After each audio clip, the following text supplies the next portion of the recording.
Feel the difference with CBD Direct Oils. CBD oils may have the health benefits for your aches and pains.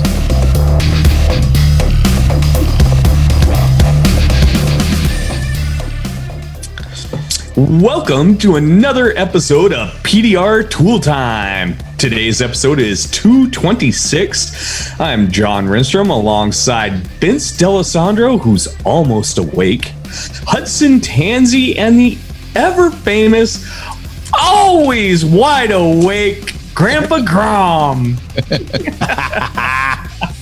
And the reason Vince is almost awake is that he's been traveling across the country, relocating. Congratulations, you've made it to Texas. I have. I barely made it to Texas, but I made it. Now, the rumor was that hail guys from all over the country lined up the freeway with flags waving you in and were cheering as you drove into Texas. Was that true? That was completely true. All the way from El Paso, all the way to Fort Worth, Texas. Thank you, all you hail techs out there. It was. You're in your new house. You got some fancy internet? I got some fancy internet. I got like 1,000 megabits of. Are you Google Fiber? You have Google Fiber? Not Fibercator? No, I don't Fiber think line? so. What is it? It's Uverse. It's ATT Uverse. I know, but like, is it the fiber? I don't know. It's a new community, but I would think so, right? Yeah, then you probably got the good stuff, man. You got 1 gig download speed if you're in a new community. Okay. They're using fiber optics. It's insane. My house is a year old, so I would think that that's probably the case, right? Probably. Yeah, Okay. probably. Dang. Well, all right. That's okay. sweet. So to answer the question, everyone lined up from El Paso all the way to Dallas, Fort Worth. All the hill guys in Texas lined up for me. It was incredible. It was what 900 miles of technicians every 5 feet. Did they cross dent rods? Just Yes, actually, it was every 6 feet. They were social distancing. Did y'all see? I don't know if y'all saw on one of the social media websites. With Todd Dickerson and Garrett Van Camp, like took 2 carbon tech rods and combined all the pieces together, and it made it like the length of one entire Ram. It was nuts. 1500, and I laughed too hard at that. It was just, I was like, why am I laughing at this? Because it was funny. Yeah. Well, you know what? It's been cool. It was a long journey. I made it 135 miles out from my destination when my truck decided to take a crap on me. Yep. All because of a crappy a gas cap made in China. Made in what? Donald Trump don't trust China. China is asshole. Yeah, well, I had a Chinese-made gas cap, which caused it did not let the vapors out. What did they call that? Vapor gas? It was supposed to gas out. Vapor lock. It was an unvented. Unvented. That's what it was. And his truck is old enough; it still requires a vented cap. Yes, it's a '97 Dodge. It's my apocalypse truck. It's a Dodge 2500 with Banks power and everything. There's about $20,000 worth of upgrades on this truck, right? Just on the engine alone. I thought it was, you could not kill this thing. Well, I was on the side of the road in Clyde for 3 hours with a gas tank that had imploded on itself. It totally sucked itself inside. Yeah. It was like me on a cold day in winter. Pretty much. So I had AAA take 3 hours. This is how you know you're in Texas and you know you're in the country part of Texas. The guy said, okay, AAA says, hey, he'll be there in 40 minutes. I'm like, cool. That's like California time. That's cool. So hour and a half later, he comes by the first time and is like, yeah, well, my son had a baseball game. I had to wait until the end of the baseball game and this, and I'm like, are you the only guy around? He's like, yeah, I'm in Abilene. I'm 47 miles or 37 miles away from you. I'm like, there's no one closer? 37 miles away? He's like, you're in Clyde, freaking Texas. No one's around here. So it was actually Baird, Texas. Yeah. Hey, at least they're playing baseball. That's what I said. I got excited. So right. Oh my gosh. And that's true. That's one thing I love about my business is anytime someone calls me like, hey, can you come in? Hey, do you work on Saturdays? I'm like, no, I'm sorry. Saturdays is a family day. They're like, oh, okay. Yeah, totally get it. Okay. Yeah. No, we'll find a day during the week. Like in Texas, at least where I'm at, they're like, yes. Yeah. I just want to know, what kind of fuel pump do you have that took your 26-gallon fuel tank and sucked it down to a gallon of milk? Yeah, sucked it down dry. There was nothing left. Look at that. There's nothing in the can. And then I just, every time I took the cap off to refill going cross country, I'd hear it'd go. I'm like, wow, that's a lot of air going in there. What's going on? And keep in mind, when I was out in the desert, it was 107 degrees in Arizona, 108, I think it topped off. So I'm like, okay, maybe it's just vapors going on. But man, it was a mess. Did you inhale it? No. I got a lot of echo going on over here. Is you guys hearing that too?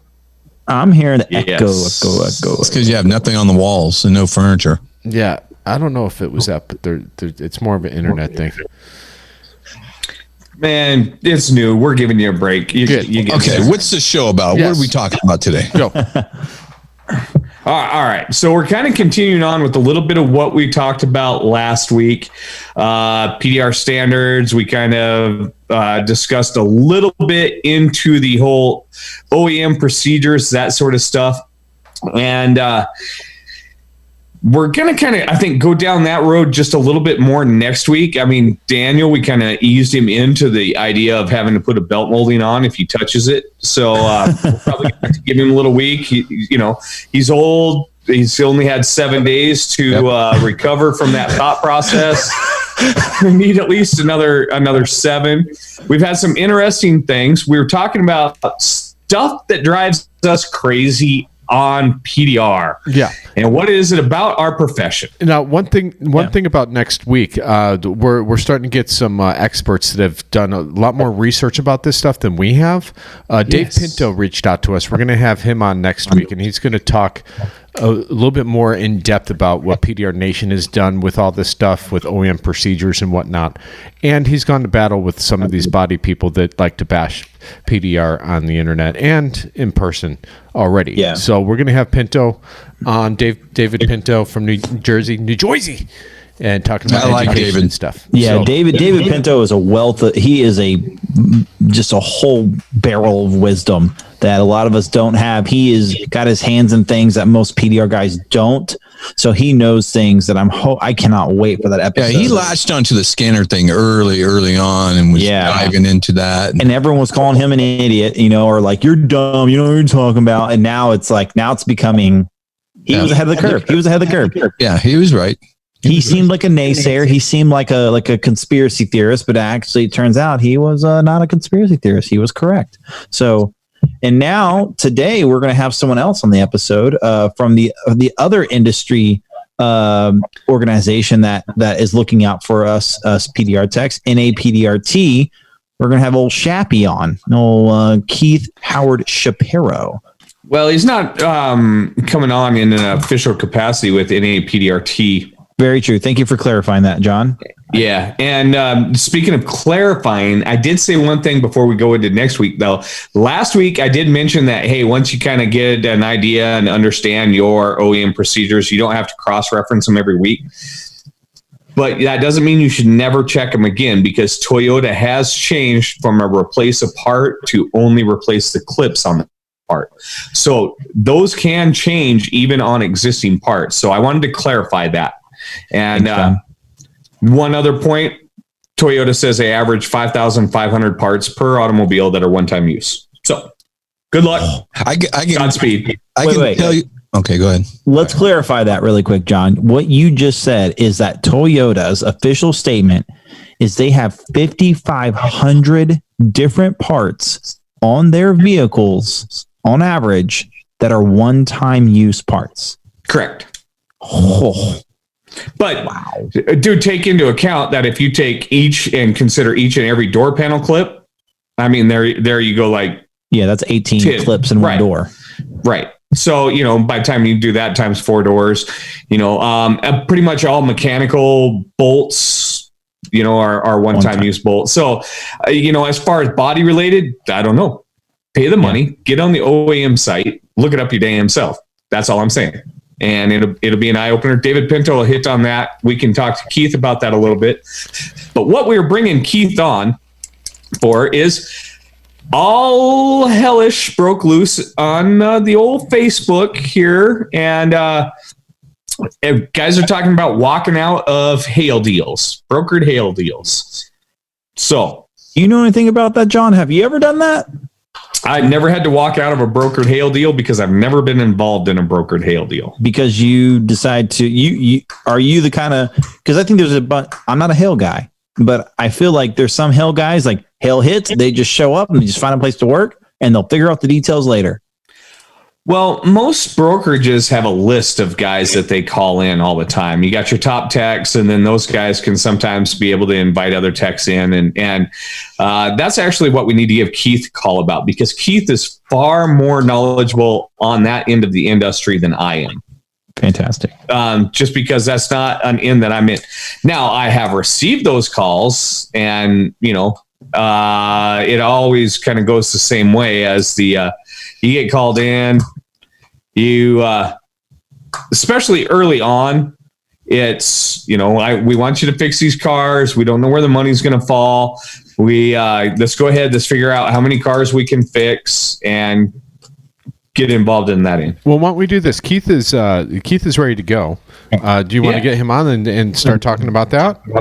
Absolutely. Give him a call. Okay. Dial him up. So, I'm going to call him up, and you guys go ahead and start the conversation. Yeah. I'm going to step out for a minute. So for those of you that don't know who Keith Shapiro is, he's got factory finished PDR. They also do some paint work. He writes in both Mobile Tech RX and CCC. Keith and I joint presented a How to Write Your Hail Estimates at January's MTE. It had a packed room. It's enough that they're actually asking us to move it from being 1 hour to a 2 hour next year. So we'll kind of find out. You're kind of a BFD. You're a BFD, John. Well, I'm not. Yeah, you are. Hey, Keith, how's it going? Good. All right. Well, thanks for joining us. We've got you on. We're going ahead and recording. Daniel's apparently jibber jabbering with the rest of his shop, but Vince and Hudson are both in and listening. What's up, Keith? What's happening, guys? Well, another day, another dent. Yay! Now, Keith, hey, what's going on in Houston? Houston? Oh man, I mean, I'm not on the hill side over here in Houston. I get a few here or there, but I know several guys. I was talking about the COVID. Yeah. See, the COVID? I brought that up to him too. Oh yeah. I don't know. Whenever you have 60,000 people all gather in one area, you're probably going to have a spike in cases. You think? So, but yeah, no, I will say this, since you asked, I do have 2 dealerships I service, and both those dealerships, since during the first wave, they were very lackadaisical and didn't care. But now I am required to wear a mask while I am there at both of my dealerships. And they did not have that stance a month or 2 ago. So, and one of my dealerships has half of their techs. I think they have like 20 techs, and half of them have COVID. So wow. Now, Keith, you had been up here in Rapid City working where I live, and then you left. You're back down in Texas. And right. How's everything going down there where you're at? It's going good. I mean, I was in San Antonio for a little while, and now I'm in Odessa. So it's usually going all right. I mean, they're not too worried about COVID over here, if that's what you're asking. Okay. All right. Well, let's kind of get to the meat of what we were talking about. Keith, you and I talked about this a little bit when I gave you a call the other day. What we're talking about is that the posts on Facebook that got made about people walking out on these enterprise rental car stuff. And we're kind of talking about where the power of a deal comes from and whether it's in the tech's hands. And that's kind of a world that you're very familiar with. So, but John, before we go any further, I just want to interject. This isn't I know Keith is probably on the same page as us. We don't want to name drop or any of that kind of stuff. We're not here to shame. We're just talking about empowering the independent tech and letting you know your rights and what you can do in these kinds of situations. So there's no need to call out anyone in this. Yeah. Right. Keith and I discussed that. Oh yeah, I know. But I want the listener to know that this is kind of our stance. Like, we're not trying to call people out. We're just trying to educate. So I'm coming from a place I don't know what's going on. I didn't read the post, so I'm kind of more like the listener right now. So all these cars come in, they get gathered up from other places and shipped to like one location or two locations. Is that right, John? Well, Keith, why don't you kind of fill that in a little bit, can you? Yeah, I mean they could come from different locations. They could have all just been hit on one big holding yard. They could have been remarket cars. They could have been cars that were slated to be delivered to stores for rent. Yeah, they could have been cars before they even got to any of the rental car company satellite locations. It's a mixed bag. I don't know where the cars came from. I don't know if they were all over Georgia, if they were just hitting one specific area. Huh. Okay. All right. So kind of what we're talking about is, and you made a video post there on Facebook kind of discussing some of this. So there's a lot of door dent guys. Daniel's a prime example. And you've been in the brokered end of the deals a lot. You brokered some deals. You've been involved in some broker deals. So why don't you walk us through, say, how you set up an enterprise account and when you call guys in, and then kind of explain what kind of happens a lot that would cause technicians to walk out. Well, every deal is structured differently. You know, there's a lot of competition. Whether I'm just a tech or whether I'm trying to land my own deal or broker deal, if you will. I mean, everything's subjective. There's a ton of different variables. You know, is there a lot of hail going on? Is it a lean year? Is it a busy year? You know, who's available? Who's not working? And that's kind of how you start structuring, you know, some of your pricing structures. You know, obviously everybody wants to be the guy that lands the deal. And I'm not saying that I land all the best deals that there are, because I don't. I mean, we all make mistakes, but you know, something like this where, you know, we've got a year where it's really hard for a lot of the foreign techs to come in that are employed by some of these larger companies. Yeah, the power's in the tech. I mean, you know, our tools our tools have wheels, right? We got carts, we got trucks. You know, if a deal's not good for you, if it's not right for you, you know, you can leave. But you know, some of these bigger companies, they put this over your head, like they're going to do this great, this awesome stuff for you, and it never happens. And I thought I put that pretty well in the video I put out. You know, looking out for the local guys is always your best choice. That's always my first choice. Whenever I come into an area, I'm always looking to work with the local guy, either helping him set up a storm or just going to work right for him. So it's not my first choice to set up my own deals, but you know, it's always an option. But in a year like this, you know, the techs have a lot of power, and a lot of them don't realize it, and they're going to work for these preconceived notions that some of these companies are really on their side, and they're really not. And there's resources out there now. You know, like I'm sure you're familiar with PDR contractors. You know, oh yeah, there's PDR contractors. There's Facebook. There's ARC. There's NapDart. I mean, there's all kinds of stuff. Exactly. There's so many avenues that we could be pulling from the pool. Rather, you know, this is a year where you don't have the Brazilians, the Central Americans, the Europeans. None of them are coming. You know, and you really don't have to get stuck in a bad situation.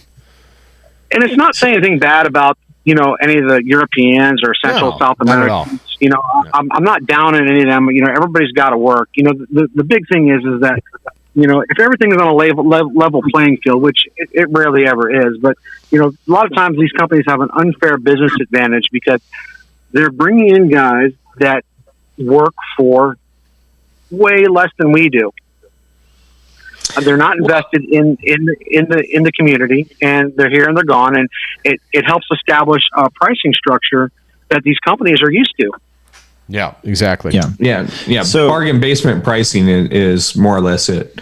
So, And a lot of times these broker deals, a guy gets called in and the deal's not fully done before cars are starting to be worked on.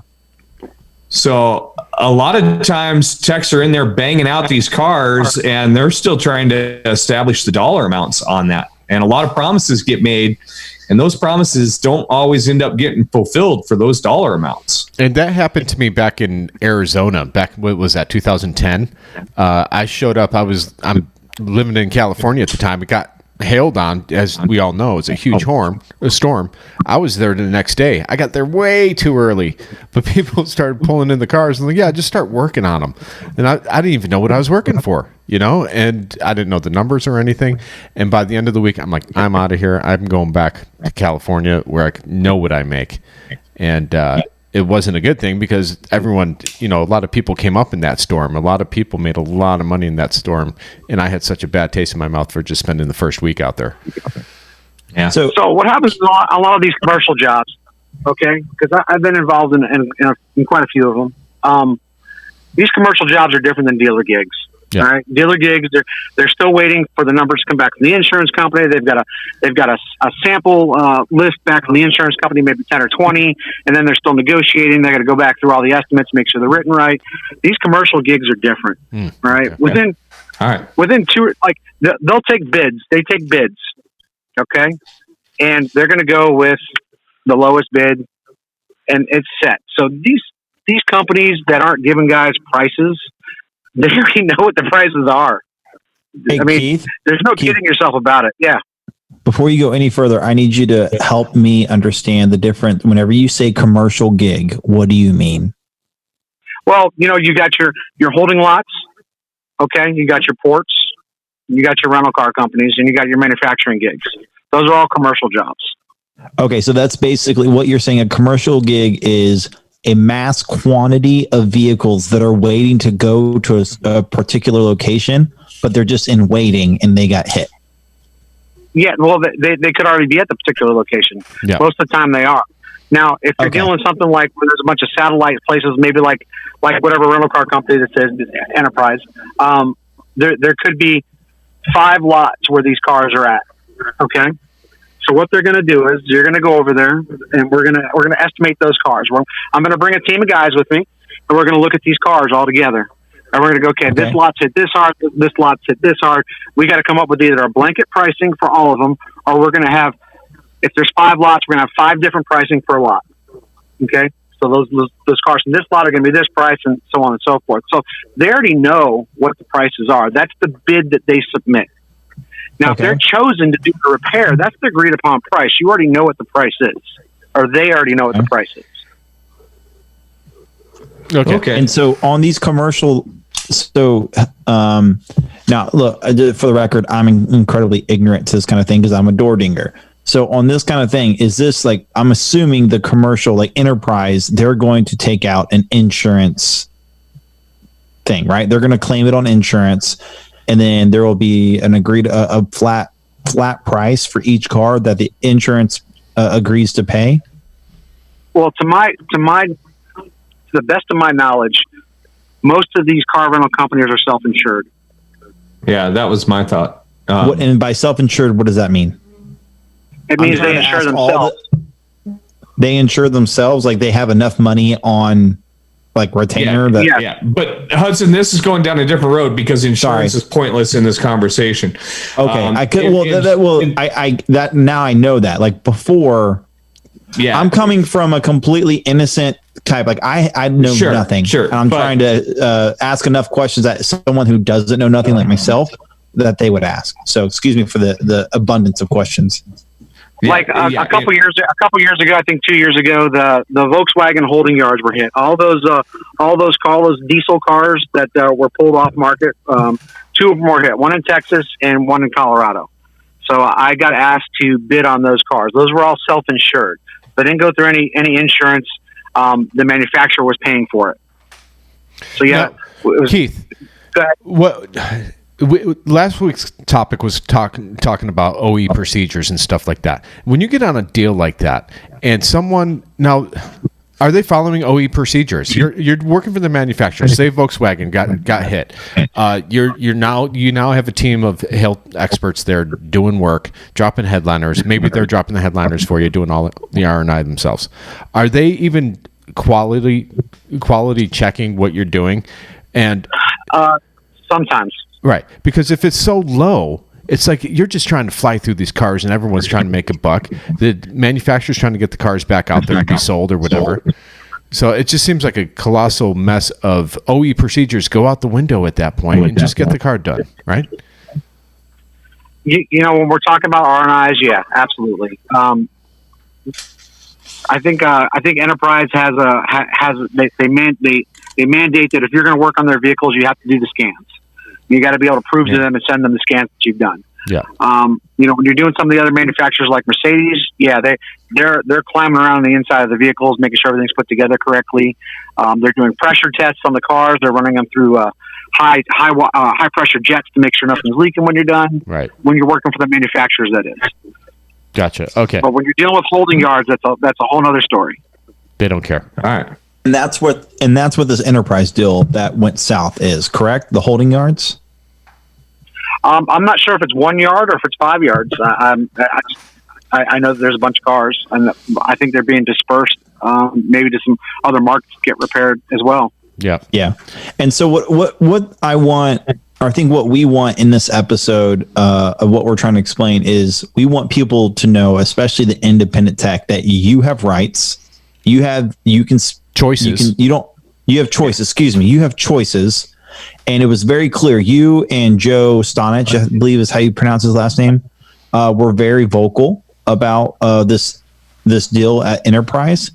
And so, can you help us understand, maybe an independent tech that's getting into the hell game? Well, first explain that everybody walked out of this deal, right? So all these techs were leaving. Is that what I understand? Oh, I have no idea what Joe's deal was. Is that what Joe was doing? I thought I have no idea. Yeah, Joe, I believe, was speaking on Enterprise as well. Yeah, Joe pulled the same thing in a different area, not the area you were in. Oh, yeah. So I thought he was working up in New York. Sorry there, Keith. You were breaking up just a little bit on that. What you said there, the last.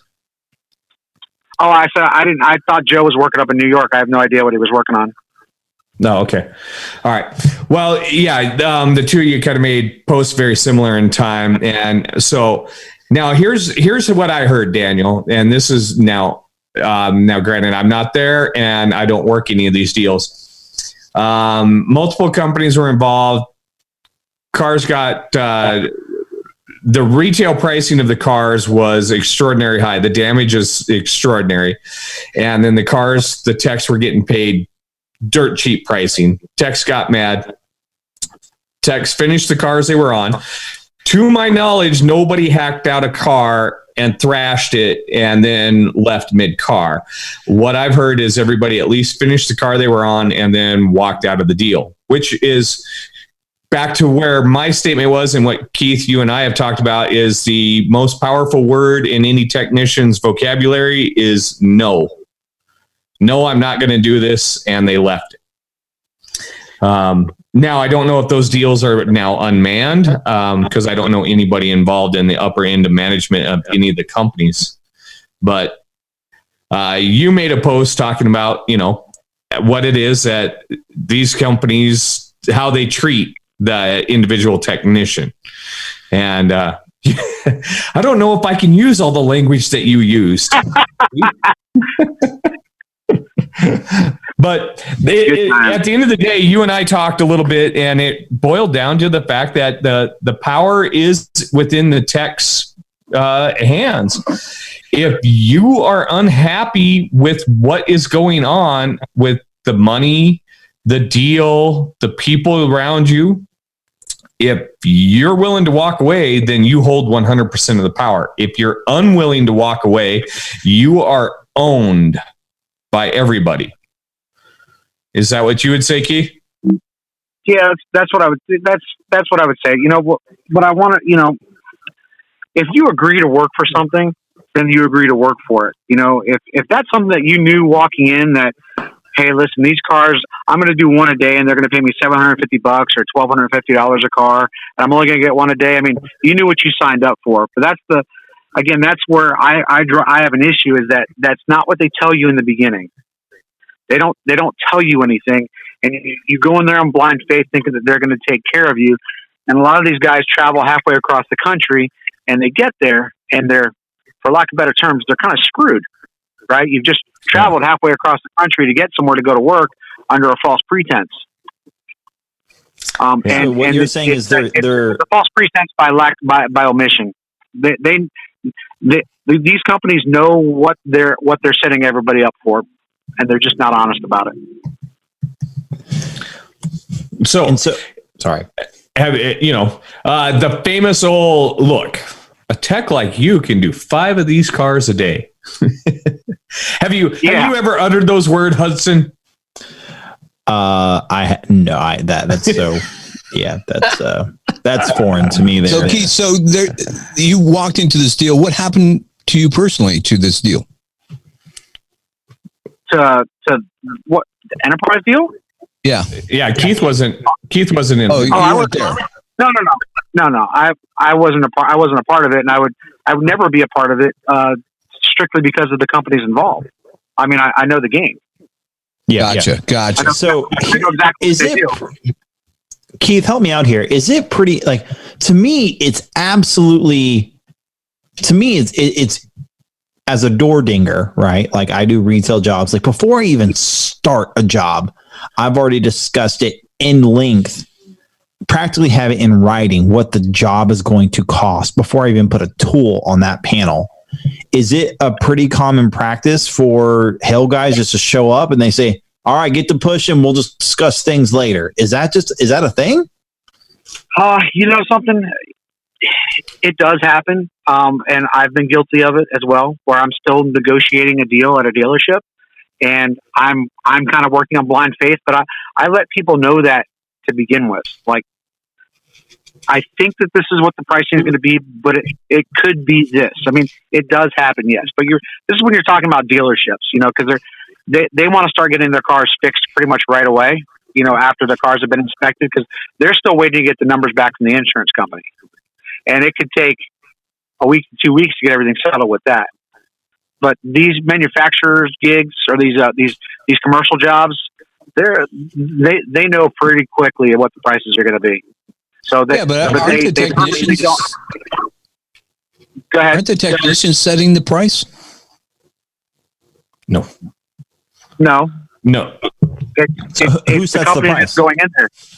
It's the company going in there. It's whoever's trying to land the deal. So okay. So what happens? So like, say with Enterprise, right? What happened is a large company goes in there. These cars are quoted at, like, they're probably $8,000 worth of retail Hail, and the company that's brokering the deal will say, like, okay, yeah, we're going to charge you $3,000. This is $8,000 worth of damage. We're going to give you a deal. We're going to give you $3,000. This can cost $3,000 a car. And then they go and they screw over a tech and say, we're going to pay you $500 a car. Is that kind of what's happening? Is that a simplified version? Absolutely. That's exactly what happens. So typically your rental car companies have a write-off number. Okay. So it could be anywhere between $3,000 and $4,000. And there's the occasion where they're going to go over on some specialty vehicles, but anything that goes over that price, they're going to kick it to auction. Okay. So these other companies, like,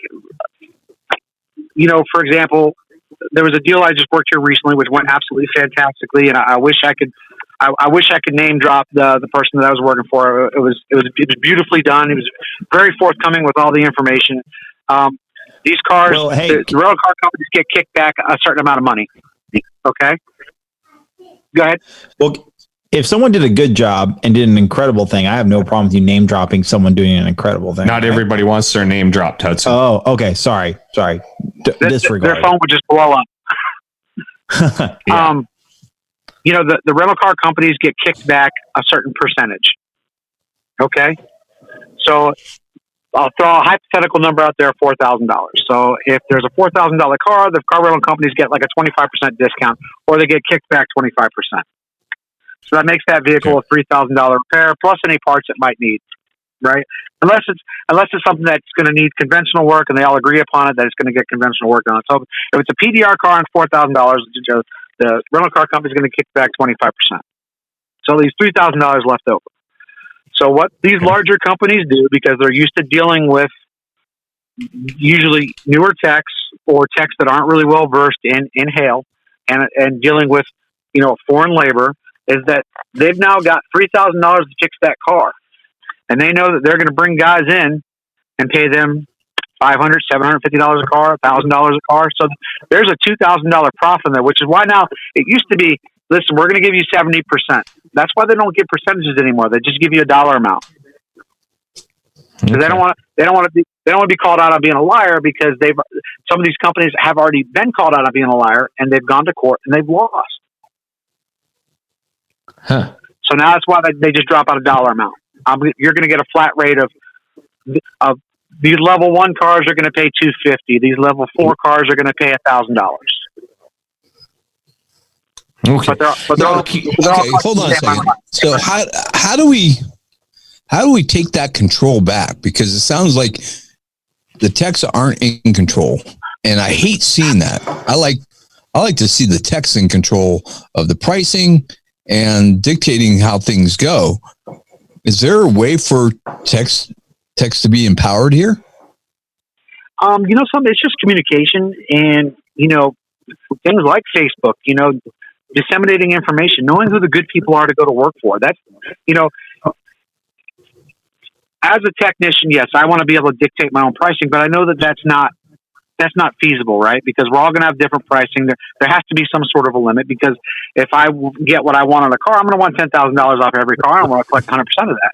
But that's just not going to happen. So there has to be a limit. So somebody has to dictate a price or a percentage, and you just have to realize what your self-worth is. And what I said in my video is that I have a shelf life. You have a shelf life. I'm not going to work on these beat cars for $1,000 a day. I mean, it sounds all great and wonderful, but I can't do it anymore. And you reach a point in your career where your body can't do it anymore either. So you got to work smarter. So you got to know when to walk away from these deals and just realize this isn't a good deal. Yeah. Well, so this is kind of, we're all sitting here asking these sort of questions, and it just kind of dawned on me that we're really asking these from a very small mindset of individuality.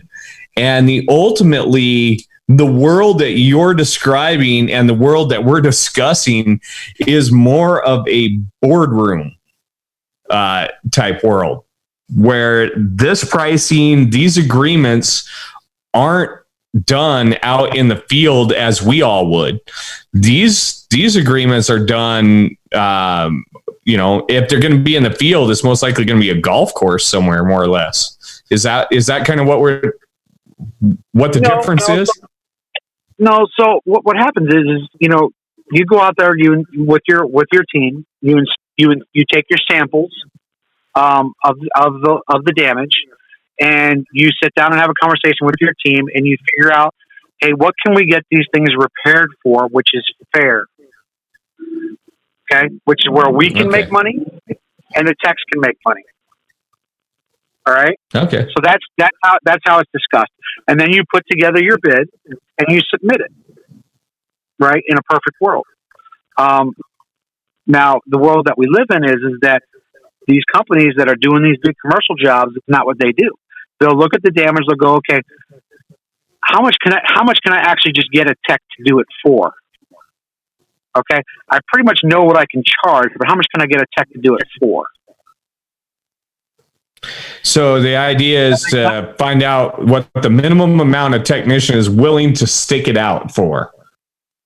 Right. So what they'll do is they're gonna put their bid in on these cars, right? Which the rental car companies, it's all pretty much set anyway, right? Okay. They're gonna put in their techs, their core group, and they're gonna see how many cars they can get through in a couple days. and that's how they're going to judge what they're going to pay the tax off of. They want to cap the tax at a certain dollar amount. It's usually right around $1,500. Okay. Usually. Okay. Well, it's yeah. Now I know why I was never involved in that world. Now, What do you do, John? You stay away from big jobs like that, right? Yeah, I never was involved in anything like that. Yeah. I always worked for a local company. Yeah, so you steer away. How about you, Keith? Is that what you're kind of? I used to do them all the time. But as it gradually has it just been going worse and worse over time? Yeah, as these certain companies have gained more influence in the industry, absolutely, it's gotten worse and worse and worse, and it's gotten worse because we as a community have allowed them and empowered them to do that. By not calling them out on using these overseas labor. Like we used to do the Nissan plant in Smyrna all the time with a certain company until they got wise and said, you know something, we can bring in, and I'm not trying to, talk bad about any one particular, country, but they started bringing in the Italians, and the Italians were doing it way less than what they had to pay the Americans for. Way less. But they were still collecting the same amount of money, which I get it. It's business. It's the way it is. But that's when it all started. Huh. All right. They realized they can bring in the cheaper labor force, and and then if you're a tech and you need work, well, something. If you want to work for them, you're gonna have to work for this price. And that's the thing, because a lot of guys decided to. This has been going on for years and years, and you know that, Keith, and we all know that. Absolutely. And it's just a shame that, that's why we wanted to get you on here, because here at PDR Tool Time, we reach, a good number of people. And, the Facebook groups, they say there's only about 3% of technicians that are actually on the internet.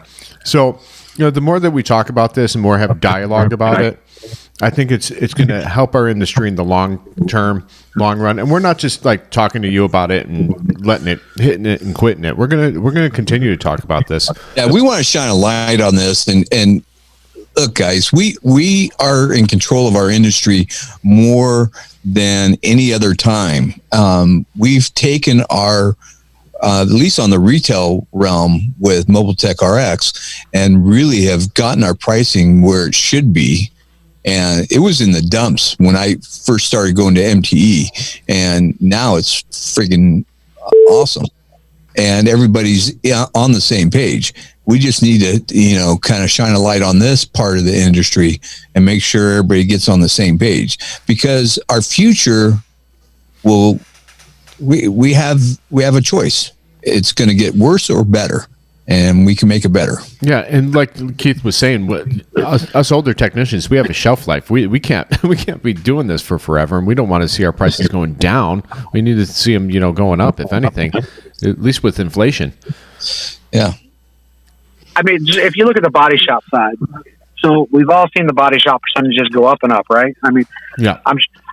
I remember when there was no percentage back to the body shop. The body shops were upcharging to the insurance company 25% sublet fee, right? Yep.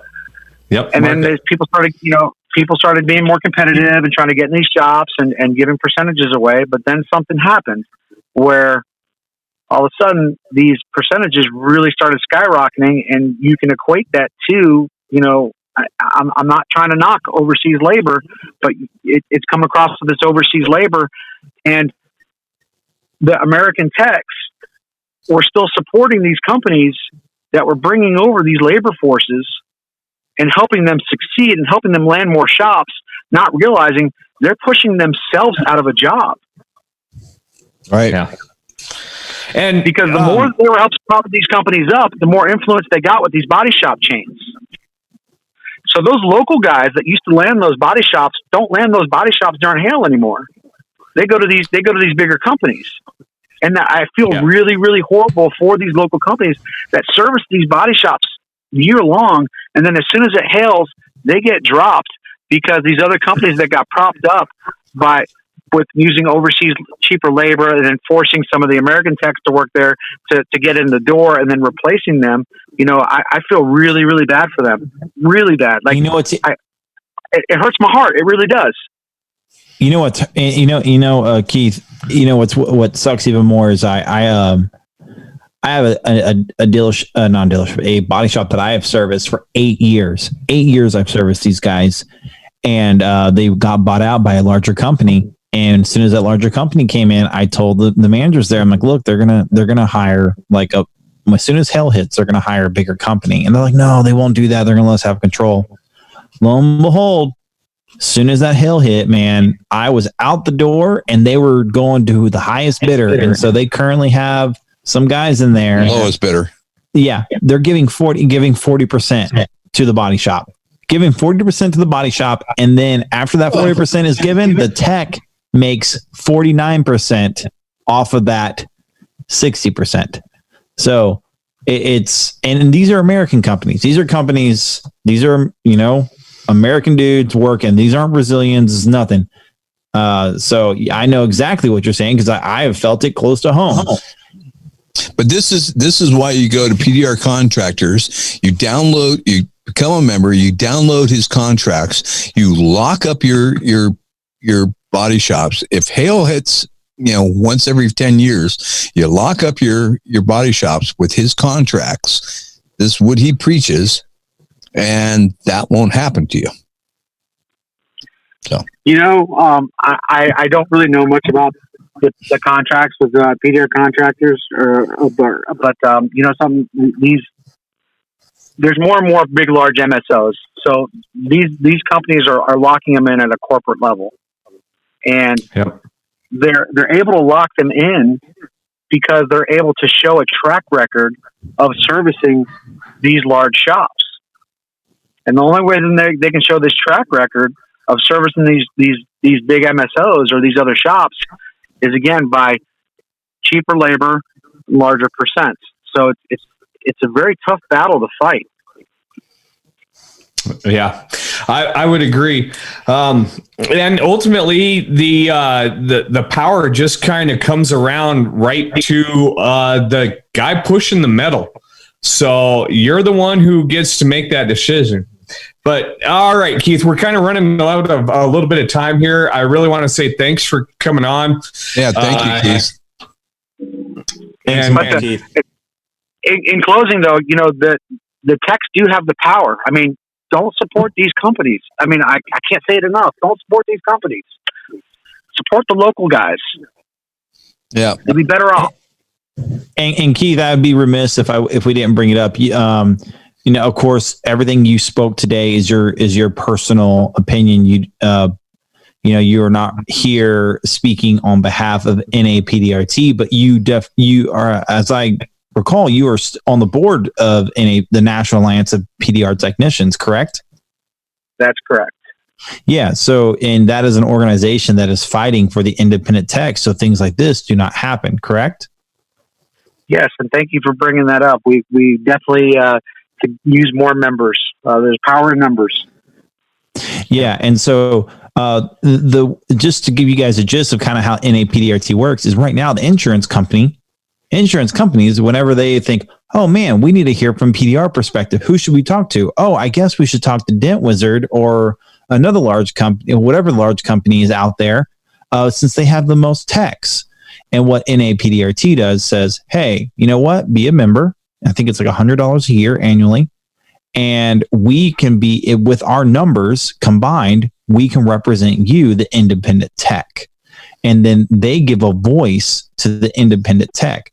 So now the insurance company, instead of going to Dent Wizard or any other large company to get, the perspective, the PDR perspective, NAPDRT can say, whoa. Hey, we have hundreds, if not thousands of members here, and we represent hundreds, if not thousands of independent dent technicians. And we are there. They have entrusted us to be their voice. So you need to listen to us as well. Is that correct, Keith? Absolutely. 100%. Again, thank you for bringing that up. So Keith is on the board there, and the several guys there on the board are well versed in this stuff. The president, Mike Wall, he's a very even killed, and he can be a bit of a character online, but he's definitely one of the most even, the best leaders I've witnessed personally whenever it comes to those kinds of organizations. And those guys, when the proverbial, excuse my language, shit hits the fan, NAPDRT is going to be there to help you, the independent tech. That's correct. You know, we work with ASA, we work with manufacturers. Yes, absolutely. Thanks, Keith, for coming on. We appreciate it, and keep a light shined on this. Yeah, and if we can, Keith, give you a call in the future, and follow up with this. We're not a hit and run type of podcast. We like to follow up with our guests from time to time. Yeah, right on. No worries. Cool. Call me anytime. Cool. See you, Keith. Bye-bye. All right. Thanks, guys. Bye. Take care. All right. A different world, man. This is a different world out there.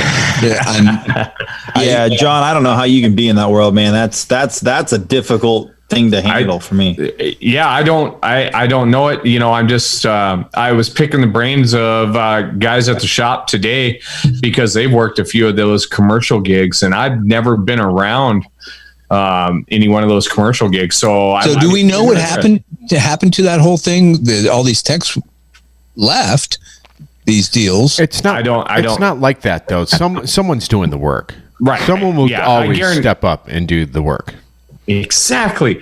And that's why these things get done this way. Right. Is because there's somebody always going to step up and do it. Now, this, where it went, how it went, I don't know. But it was put out there, and that's why we kind of discussed it amongst the four of us about whether we should talk about it, not talk about it even. Yeah. Just because, whether it's controversial. But ultimately, it comes down to what the four of us have been preaching for a long time, and that's that each of us technicians as an individual has a voice, and all we have to do is say no and walk away. Yeah. And that's as loud as we could possibly get. Back in '98, when I first moved to California with Dent Wizard, immediately I got put on a big gig like that. It was Volvo that got hit back in Belgium. All the cars got hit at the port when they were putting them on the ship. Okay, so you're talking thousands of cars. All Volvos, even to this day, I believe, all come through the Port Hueneme in California, and they get distributed throughout the country. So there was immediately I was put there, and there was probably 5 to 10 dents per car. They had the manufacturer engineers there. They unwrapped the cars. We had to wear gloves. We had to wear no belts and an apron. We fixed our dents. They wrapped them back up, and off they went to the dealerships as brand new units. So we got paid $75 per car. Ooh, ow. Ooh. Hey, that was probably good money at the time. I did about 25 cars a day. 20 to 25 cars a day. Okay. So it can be lucrative. It can be. Sure. So, but no matter what, if you're at a gig, I had a simple rule at any place that I went. If it was good enough that I was staying, it was too good to bitch about. Right. Yeah. So I shut up and pushed metal. John Renstrom, I wish there was more people in this world like you, sir. I have to say, know your number before you start working. Stick to your guns. Say, yeah, give me a number. Hey, promise me this in writing, that this is going to be the bottom line until you figure out your other numbers. But I want to know, at least I'm going to make this. So. Yeah. Hey, John, is that a realistic idea? Like, if you get to a place and like, hey, look, you know what? Until you figure everything out, I want $1,000 a car until we figure everything out. Is that like a realistic thing to make? Honestly, I wouldn't. Going just straight off instinct, I would say no. Okay. Just because every deal is so different. Hang on 1 second. I got a thunderstorm starting to hit. I need to close my window. Yeah, we can hear it. Yeah. Yeah, I don't know. Might hail on me again. But I would say that because there's such a vast majority of differences and vast variety of differences in every gig, where it's at, who you're dealing with, all the people. If you're just uncomfortable, my best advice is to go find another place, especially in a year like this, And while we discussed it here in the U.S., do keep in mind, Australia doesn't get foreigners this year, and that would be us Americans. Going to Australia. Same with Canada, and South America. So everybody, planet-wise is in the same boat on this thing. So it doesn't matter what country you're in. Know your worth. Know that there's a good chance there's no foreign techs coming in to take your spot. And go make your money. But if you're not happy, go find a new place. The frustrating thing for me is that, like, you get, and this is any type of business deal. It doesn't matter if you're getting bids to build a house or bids to do a bunch of hail cars. And each hail store, no matter where it is, it's like you hand over a bunch of cogs or a bunch of gears, and you start grabbing from that pile of gears to see what's going to fit to make sure, the cars get done and everyone gets paid and stuff like that. The big brokers, they're obviously going to be the biggest gear. They're the ones taking the most money. So, and I think if Keith was saying, and a lot of these guys, older guys are saying, we got to give the power back to the technicians and not so much these big broker companies. So, and this is an ongoing battle. We're going to talk about it more on PDR Tool Time. We're going to educate ourselves some more and educate you guys, and hopefully, bring us up. Level up our tools and level up our education. Yeah. So the answer I have for all this is for these older guys that your batteries are wearing out. Retail, you're in control of everything, and right now the prices are. I can make same amount as a hail guy. Right. Where I'm at, if you set up your business right. So go retail, set up your business, buy a building, retire, rent your building back to a guy that you said sell your business to.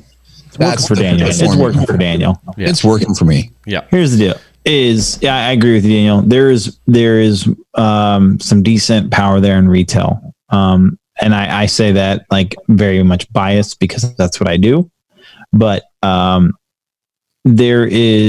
at a stage in my life where I've got 3 kids under the age of 6. You're a youngin'. And I'm 32. But me personally, I just, my parents weren't around much growing up, and I want to be the dad that's around. And so, for me, I just want to be there I'm there for breakfast and dinner every single day with my family. And I know I can make more money on the Hell Trail. That's for sure.